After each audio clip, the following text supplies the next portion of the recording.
안녕하세요. 정보가 세상을 바꾼다의 인포뱅크입니다. 이번에 전해드릴 내용은 마윈 협박한 중국 10억 명 금융정보 강탈, 텐센스는 괜찮을까에 대해서 한번 알아보겠습니다. 여러분의 구독, 좋아요 한 번씩 눌러주시고 이야기를 시작을 해보겠습니다. 자, 지금 마윈을 협박했던 이유들, 그리고 상장을 하려고 IPO를 하려고 준비했었던 엔트그룹을 막았었던 정말 큰 이유에 대해서 지금 나오고 있죠. 결국은 중국이 원했었던 것은 10억 명의 금융 정보예요. 왜 그런지 그 내용에 대해서 자세히 알아보겠습니다. 그리고 결국은 지금 알리페이와 위챗페이가 두 가지가 있는데, 이번에 알리페이가 문제가 생겼으니 위챗페이는 어떻게 될 것인가에 대해서까지 제가 이야기를 나눠드릴게요. 드디어 마윈이 10억 명의 알리페이 사용자의 정보를 넘겼다. 그러면 위챗페이는 어떻게 될 것이냐? 이 내용은 제가 후에 다시 얘기를 드릴 테니까 일단 알리페이에 대해서 이야기를 해드릴게요. 드디어 마윈을 협박한 정확한 이유에 대해서 나왔습니다. 중국이 마윈에게 원하는 것, 그것은 알리페이를 사용하는 10억 명의 사용자였다라는 것이죠. 마윈 알리바바 그룹 홀딩스 창업자는 결국 중국 정부의 압력에 굴복해서 10억 명의 핀테크 사용자 정보를 중국으로 넘기기로 했습니다.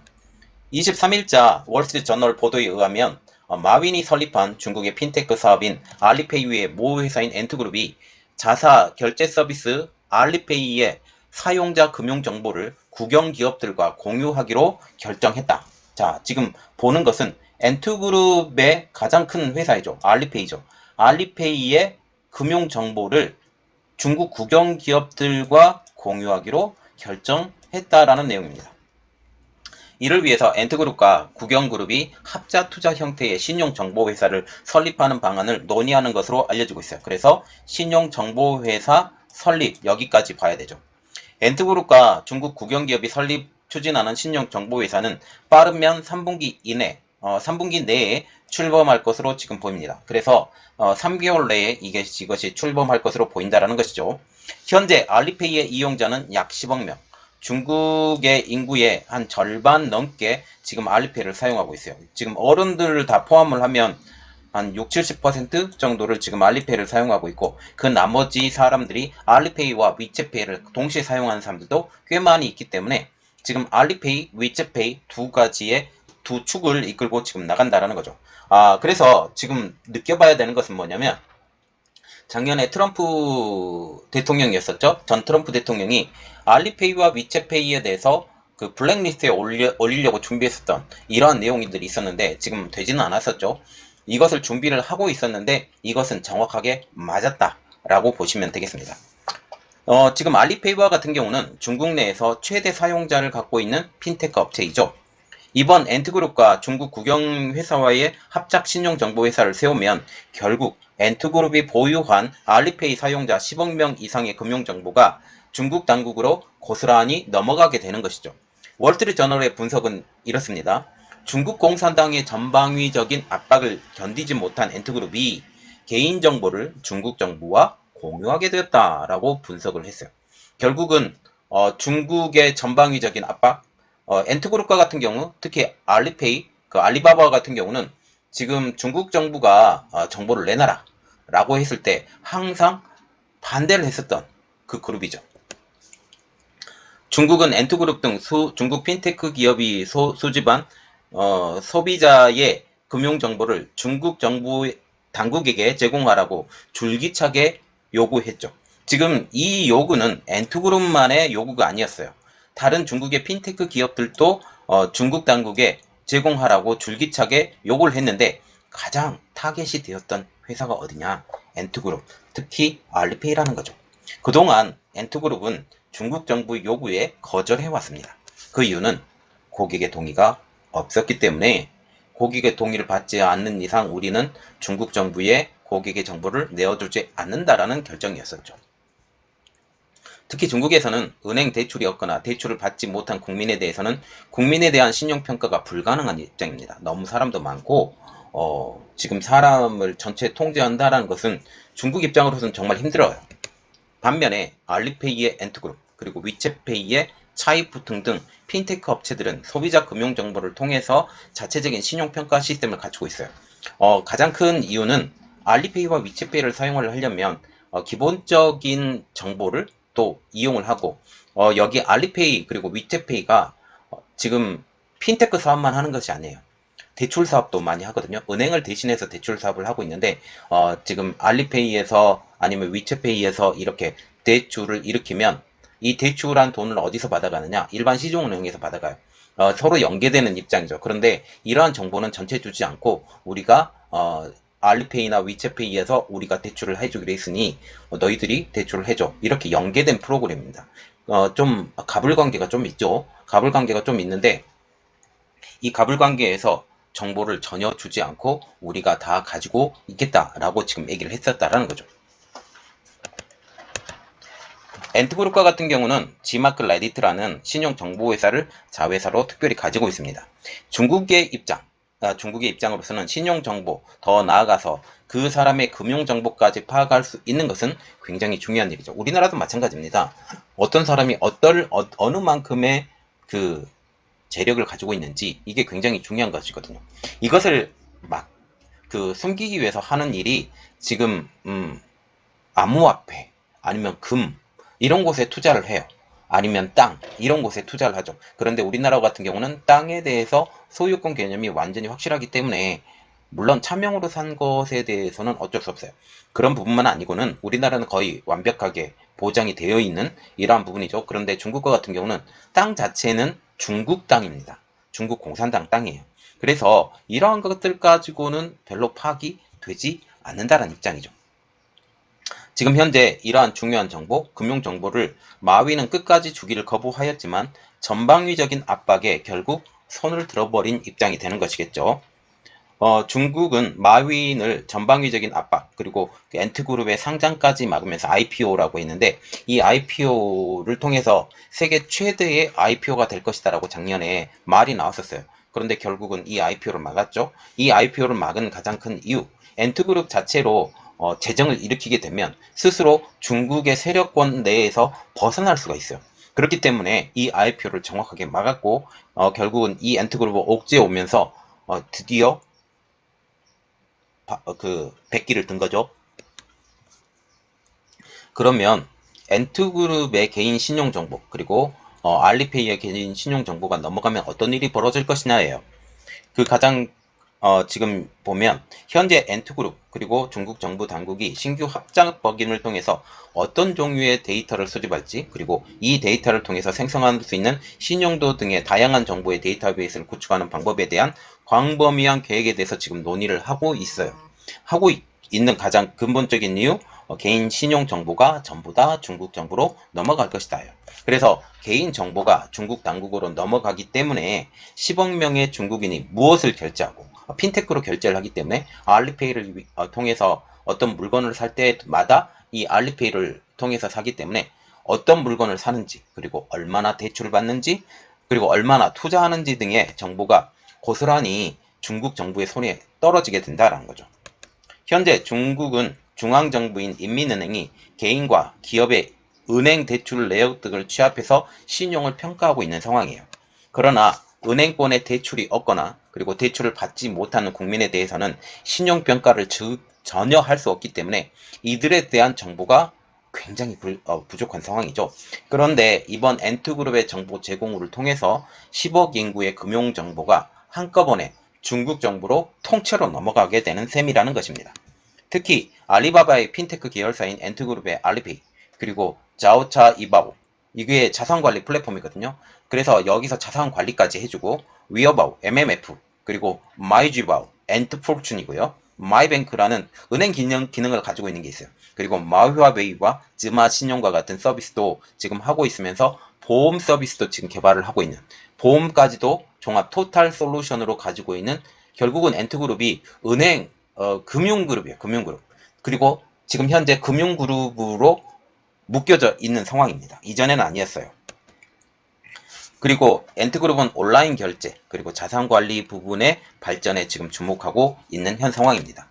그 중에서도 대중교통 및 기타 산업인 상하이 지하철 앱, 메트로 바두휘 그리고 전국 교통카드 등에 중점을 두고 있고 우리나라 교통카드라고 생각하면 돼요. 그래서 전체 자산관리 산업체인인 투자 컨설턴트 뱅가드 그리고 로보 어드바이저인 알파 파이낸스, 소셜 인베스트먼트인 스노우볼 등의 업무를 지금 아우르고 있습니다. 이런 모든 내용까지 중국에서 꿀꺽 하는 것입니다. 그래서 지금 투자 컨설턴트도 하고요, 소셜 인베스트먼트도 하고요, 그리고 자산 관리도 하고요, 그리고 대출도 하고요, 보험업도 하고요. 이 모든 정보가 하나하나 다 중국 정부로 싹 들어간다라고 보시면 되겠습니다. 결국 중국 정부는 이러한 그 토탈 금융 서비스를 받고 있는 모든 사람들, 10억 명 인구의 사람들의 이 토탈 솔루션까지, 그리고 여기서 소액 결제까지 지금 하고 있는데, 이 왜 소액 결제를 하게 되는지, 이 배경은 무엇인지, 그리고 이 사람의 재력은 얼마나 되는지, 이런 것까지 다 연관이 되어 있다라는 거죠. 그러면 텐센스는 괜찮을까예요. 텐센스가 지금 갖고 있는 게 위챗페이를 갖고 있는데, 이곳은 괜찮을까랍니다.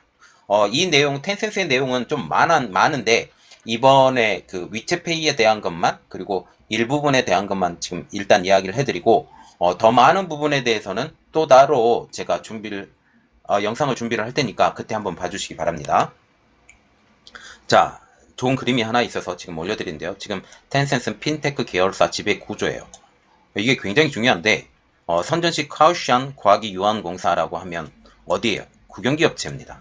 그리고 텐센스 시스템스 과학기유한공사라고 해도 여기도 마찬가지로 어떤 거냐? 지금 국유회사예요. 이 국유회사의 마워텅이라는 텐센스가 지금 지분을 보유하고 있다는 거죠. 결국은 뭐냐? 이 차이푸퉁이라는 회사가 중국 계열의 회사라고 지금 확인해 보시면 되겠습니다. 그러면 텐센스의 차이푸퉁은 어떻게 될 것이냐예요. 현재 중국 핀테크의 쌍둥마차는 알리바바의 엔트그룹, 그리고 텐센스의 차이푸퉁입니다. 그리고 알리바바 같은 경우는 엔트그룹을 통해서 알리페이를 사용하고 있고요. 텐센트는 차이푸퉁을 통해서 위챗페이를 지금 운영을 하고 있는 중이죠. 이상한 점은 이번 발표에서 텐센스의 차이푸퉁에 대한 언급이 전혀 없었다라는 거예요. 그리고 현재 차이푸퉁에 대해서 경영을 이제 마오퉁이 그만두겠다라는 말까지 작년에 지금 나온 상황입니다. 우리가 이것을 언급하기 전에 텐센스의 창업자 마와퉁에 대해서 언급을 조금 해야 되는데, 현재 중국을 이끄는 삼두마차가 있는데 이것을 BAT, 이 BAT와 같은 경우는 뭐 박쥐란 뜻이기도 하지만 중국을 이끄는 삼두마차라고 지금 말을 하는데, B, 바이두, A, 알리바바, 그리고 T, 텐센스, 이 세 개 회사를 중국을 이끄는 삼두마차라고 지금 불리고 있습니다. 이 중 텐센스의 확장세가 가장 놀랍고 알리바바와 바이두를 훨씬 능가하고 독점권을 지니고 있다고 지금 말이 나오고 있어요. 중국 주식 전문가 장치차오는 텐센스의 중국 내에서 어떻게 독점권을 확보하고 성장하는지에 강연에서 마윈이 텐센스의 마오텅을 이길 수 없다고 하면서 마오텅의 무질서한 확장세가 매우 놀랍다고 토로한 바가 있다고 발언을 했습니다. 중국에서 가장 핫한 이커머스로 떠오르는 판도더, 이것도 텐센스가 지원했고, 징동닷컴, 여러분 징동닷컴 너무 유명합니다. 징동닷컴, 비아드, BYD라고 불리는 전기차 제조업체에 투자한 사람도 지금 마와퉁입니다. 그리고 테슬라, 샤오홍스, 여기에 투자한 사람도 텐센스의 마와퉁이죠. 현재 중국에서 생각할 수 있는 모든 플랫폼은 모두 마와퉁이 손을 댔고 기본적으로 대주주로 올라가 있어요. 최소한 두 번째 대주주로 지금 올라와 있는 상태이죠. 텐센스는 인터넷 회사가 아닌 투자 회사라고 불릴 정도입니다. 텐센스가 이번 엔트그룹의 압박을 받는 가운데도 안전한 것은 중국이라는 배경이 있기 때문이라는 말이 나오고 있는데요. 텐센스는 개발 초기부터 중국의 국가 안정국과 손을 잡았기 때문입니다. 그 대표적인 예가 우리가 잘 알고 있는 QQ와 위챗입니다. 중국의 소셜 미디어인 QQ는 인스턴트 메시지, 소셜 미디어 두 가지 기능을 가지고 있어서 중국인에게도 매우 친숙한 그리고 매우 중요한 커뮤니케이션 도구로 알려지고 있어요. QQ는 또한 중국 공안부와 국가안전부가 인터넷과 휴대폰을 통해서 사각지대 없이 대규모로 사람들을 모니터링할 때 첫 번째로 사용되고 있는 도구였습니다. 즉, 텐센스의 적극적인 협조로 인해서 중국의 거버넌스 현대화를 이루게 된 것이죠. 결국 텐센스와 알리바바의 결정적인 차이점 한 가지. 최근까지 알리바바는 중국 당국과 기업 데이터를 완전히 공유하지 않았고, 그리고 텐센스는 처음부터 모든 데이터를 중국 당국과 공유했다. 자, 공유와 비공유 차이예요. 공유와 비공유 차이인데, 알리바바는 비공유를 채택했고 텐센스는 공유 쪽을 채택을 했기 때문에 지금 알리바바 같은 경우는 성장을 했음에도 불구하고 중국 정부의 간섭이 굉장히 심했다라는 거죠. 그리고 텐센스는 무지막지하게 지금 성장을 하고 있어요. 세계적인 프로그램인 지금 LOL 같은 경우도 마찬가지고 CJ에도 조금 투자했고 한국에 다음에도 투자를 했고 카카오 이런데 네이버 다 투자한 회사가 지금 텐센스예요. 그래서 텐센스가 우리나라 전체를 먹지 않느냐 이런 말까지 나올 정도로 위기감이 있었던 것이 우리나라 컴퓨터 업계이기도 합니다. 이러한 이유 때문에 중국이 텐센스의 마호통을 압박하지 않는 이유가 있다라고 지금 말이 나오고 있어요. 자, 그러면 지금 현재 알리바바 그리고 텐센스가 중국 금융을 이끄는 두 개의 축으로 지금 자리 잡고 있는데 그 대표적인 것은 알리바바의 알리페이 그리고 텐센스의 위챗페이 이 두 가지 내용으로 가는데 제가 그 전에 중국에 갔을 때 이런 말을 들었어요. 텐센스의 위챗페이는 국유화가 될 것이다. 아니면 알리바바의 알리페이는 국유화가 될 것이다. 결국은 중국의 헤게모니 안에 다 포함이 될 것이다 라고 말이 나왔는데 결국은 텐센스는 중국과 같이 가는 입장이고 드디어 이번에 알리바바의 알리페이가 중국의 무릎을 꿇었다 라는 내용입니다. 결국은 이번 내용을 통해서 중국이 금융을 옥죄고 있는 그 이전까지는 더 옥죄지 않아도 됐어요. 지금 옥죄는 가장 큰 이유는 중국에 돈이 없기 때문이에요. 지금 돈이 많이 떨어져 가고 있고 실질적으로 돈을 많이 번다고 지금 얘기가 나오고 있어도 과외로 들어가는 돈들이 너무 많아요. 특히 1대1로에 들어가는 돈은 상상을 초월하고 있는 상황인데 지금 이러한 상황에서 어떻게 될지 어떠한 상황으로 나가겠지 우리가 눈여겨 지켜봐야 될 것 같습니다. 이번 내용은 여기까지였고요. 저의 내용이 여러분들에게 도움이 되셨다고 생각을 하시면 구독과 좋아요 그리고 알람 설정까지 부탁드리겠습니다. 감사합니다.